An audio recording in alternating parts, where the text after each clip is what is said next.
কার রিজিক কোথায় আছে আমরা কেউ বলতে পারি না। আজ এখানে আছি, কাল কোথায় যেতে হবে সেটাও বলতে পারি না। বেঁচে থাকার জন্য আমাদেরকে কত দৌড়াদৌড়ি করতে হয়, ক্লান্ত শরীর, তারপরেও বসার কোনো উপায় নেই। আসসালামু আলাইকুম সবাইকে, সবাই কেমন আছেন? আশা করি ভালো আছেন। আমি আলহামদুলিল্লাহ মোটামুটি আপনাদের দোয়ায় ভালো আছি। হঠাৎ করে জীবনে এমন এমন খবর চলে আসে, মানে এমন এমন ঘটনা ঘটে যায় যেটার জন্য আমরা কখনো প্রস্তুত থাকি না, যে ঘটনার পিছনে আমাদের কোনো হাতও থাকে না, কিন্তু বোঝাটা নিজের মাথায় চলে আসে। ওই যে একটু বাঁচার চেষ্টা, একটু ভালো থাকার চেষ্টা। তেমনই হুট করে আজকে আমিও খবর পেলাম যে বড় আপা তো অসুস্থ ছিল, তার অপারেশন করা হয়েছে। তাকে আবার ডাক্তার দেখানোর জন্য ডাক্তারের কাছে নিয়ে যাওয়া হবে। বাবুর আব্বু তো একটু ব্যস্ত, সেজন্য আমিই নিয়ে যাচ্ছি। ওই যে বললাম আমরা কোনো কিছুর জন্য প্রস্তুত থাকি না, কিন্তু হুট করেই সব চলে আসে। তেমনি আপার এই অসুখটাও হুট করে চলে আসে, মানে আগে অল্প অল্প ছিল, কিন্তু হঠাৎ করে এমন সিচুয়েশন হয় যে অপারেশন ছাড়া কোনো উপায় থাকে না। অনেক বড় একটা অপারেশন তার লাইফে। মাঝে মাঝে মনে হয় যে 2 দিনের দুনিয়ায় শুধু আমরা ছোটাছুটি করার জন্য এসেছি। কত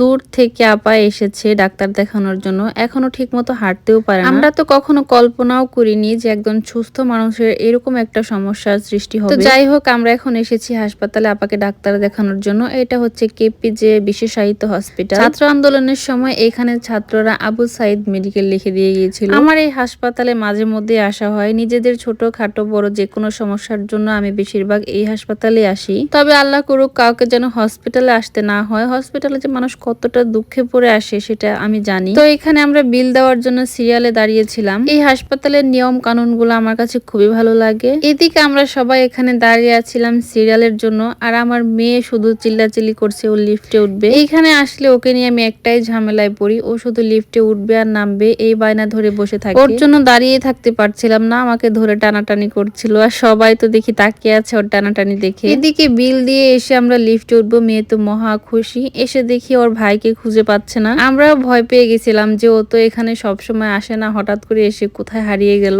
তারপরে দেখি না, ও পাশে এক মজার দোকানে ছিল। আমার মেয়ে বাসায় থেকে একটা চকলেট হাতে করে নিয়ে আসছে, বলছে হসপিটালে গেলে লিফটে উঠে তারপরে চকলেটটা খাবে। আমাদের কারোরই মনে ছিল না সেই কথা, কিন্তু লিফটে ওঠার সাথে সাথে আমার এই পিচ্চি বুড়িটা যে কিভাবে মনে করে সেই কথা বললো। তো যাই হোক, এখনকার বাচ্চাদের নাকি একটু স্মৃতিশক্তি ভালোই থাকে, জ্ঞান বুদ্ধিও নাকি ভালো থাকে, একটু চঞ্চলও বেশি হয়। এরপর আমরা এখানে চলে এসেছিলাম ক্যাফেটেরিয়াতে, কারণ আমার মেয়ে আসলে এখানে আসার আগে কিছু খেয়ে আসেনি, তো ভাবলাম আগে ওকে এখানে খাওয়াই। আর এইখানকার নুডলসটা ও সবসময় খায়, আর আমারও খুব পছন্দ এখানকার নুডলসটা, আর ওকে আমি এখানে আসলে নুডলস আগে নিয়ে খাওয়াই। এখানকার খাবারগুলো অনেক ফ্রেশ, রোগী সহ ডক্টররাও এখানকারই খাবার খায়। আমি তো মাঝে মাঝে হসপিটালে না আসলেও এখান দিয়ে যদি যাওয়া আসা করি, তখন এখানে ঢুকে খাওয়া দাওয়া করে যাই। এরপর আমরা বাইরে বসেছিলাম, আপা গিয়েছিল ডাক্তারের কাছে। তো আলহামদুলিল্লাহ ডাক্তার বলেছে তেমন কোনো সমস্যা এখন আর নেই, আরো কিছু মেডিসিন দিয়েছে, ওইগুলা খেলেই ইনশাল্লাহ ভালো হয়ে যাবে। তবে সবার জন্য দোয়া করি এমন সমস্যা যাতে আর কারোর না হয়। সবাই ভালো থাকবেন, সুস্থ থাকবেন। আজকের ভিডিও এই পর্যন্তই। আল্লাহ হাফেজ।